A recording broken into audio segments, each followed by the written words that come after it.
छूट गईल धधाइल मंगल चांद के मिशन भुलाइल।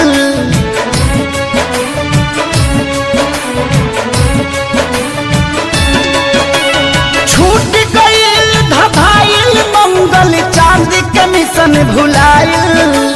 कुदरत के आगे देखा विज्ञान भी बौना हो गईल। भगवान के हाथ के कठपुतली इंसान खिलौना हो गई।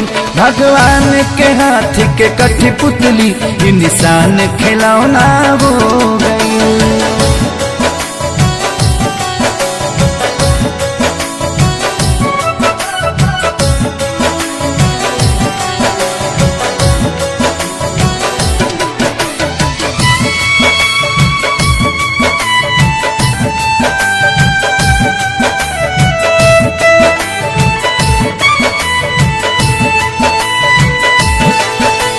सब कर धन के ऐठल घर में बैठल बैठल मेट गईल।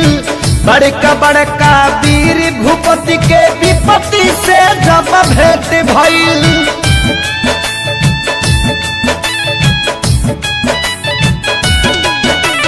सब कर धन के ऐठल घर में बैठल बैठल मेट गईल।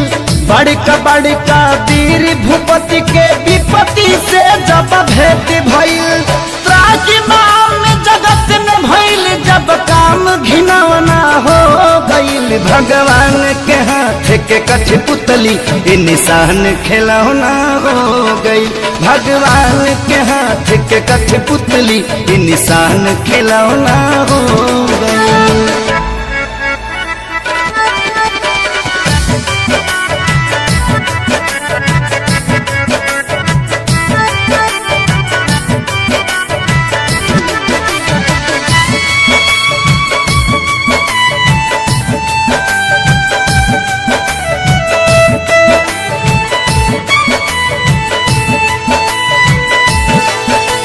माथी पकैसन मौत नाचे देखनी जब नजार हो।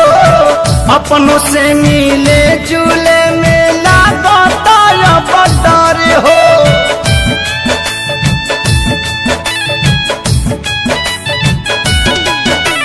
माथी पकैसन महुअत नाचे देखनी जब नजार हो। अपनों से मिले जुले में लागता बदर हो। एक किलो के रह के भी अलगा बिछौना हो गईल। भगवान के हाथ के कठपुतली इंसान खिलौना हो गई। भगवान के हाथ के कठपुतली इंसान खिलौना हो गई।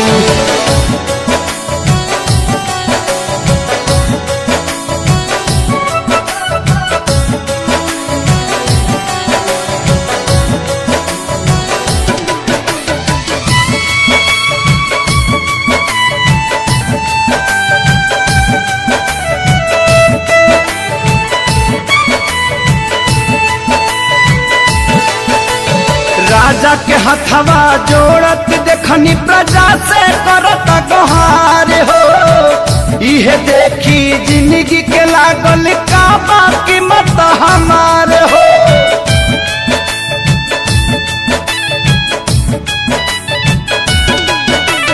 राजा के हथवा जोड़त देखनी प्रजा से करत गोहार हो।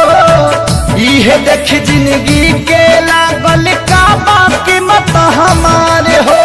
हलचल खेसारी धनंजय पभारी एगो किरौना हो गईल। भगवान के हाथ के कठपुतली इंसान खिलौना हो गईल। भगवान के हाथ के कठपुतली इंसान खिलौना हो गईल।